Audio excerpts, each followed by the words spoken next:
Well, it is Monday, and that means our approved home pros are in-house helping you out with every aspect of home repair and remodeling.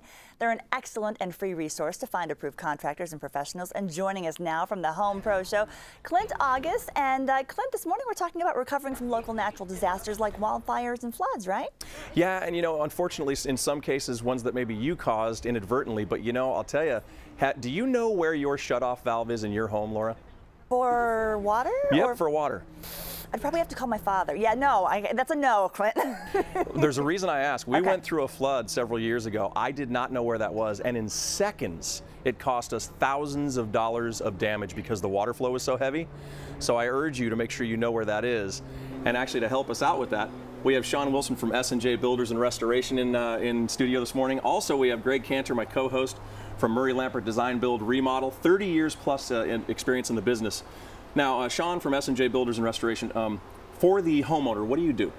We are a full service restoration company. We go in for anything with the insurance company needs with fires, floods, vehicle impacts, collapses. So all kinds of stuff? Yes, all types.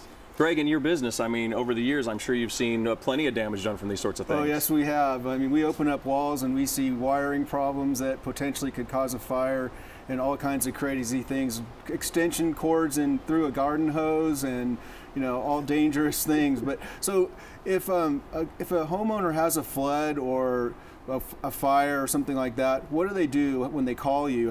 How do you respond? Well, we respond. We're a 24/7 company.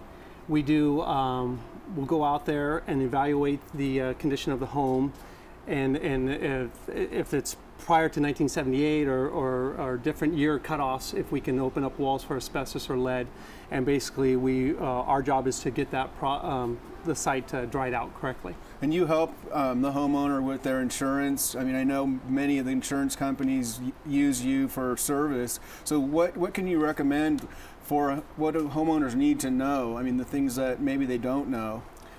Well, first of all, the shutoff is a good point because we get many calls in the middle of the night that they haven't shut the water off.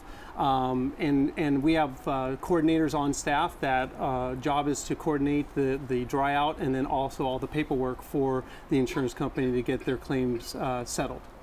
Okay, and what are some of these things you have brought here today, like the frying pan? Tell us about that. Well, grease fires are real common. Also protein fires where you're boiling chicken and the water evaporates out and you get smoke damage. We have the vent for the dryer vent, and most people don't know that they need to maintain their dryer by vacuuming it out at the bottom. You can get clogs and then a fire from the burner kicking on. Candle fires are real common. People leaving candles on too close to upholstery and it catches on fire. And then the riser. I can speak with experience on this. This is a very inexpensive fix. You need to, how often, check these once or twice? Well, the life expectancy is 3 years on it, but the most common breaks are where they're over tightened at the top here and it'll actually fracture. So a $5 or $10 part could flood your house out. And if you check these maybe every year or every 2 years, that's a great precautionary measure. That's correct. And what about the lint in the dryer vent? Well, if you slide the dryer out, you can gain access to the access panel and you can chop back out the inside of that. And make sure that you're not pushing it against the wall too much to kink the hose or the vent line. And then the most common thing to have is an extinguisher on site, just in case. And guys, we have a question here as well. Tammy in La Mesa contacted us through approvedhomepros.com.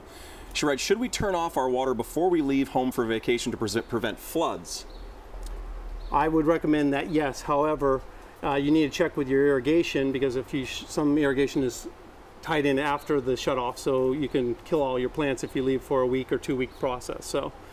Okay, yeah, and Laura as well. The thing you want to think about too is that S&J Restoration is 24 hours a day, and you can reach them through approvedhomepros.com, also 855-840-8PRO. That's a 24-hour hotline.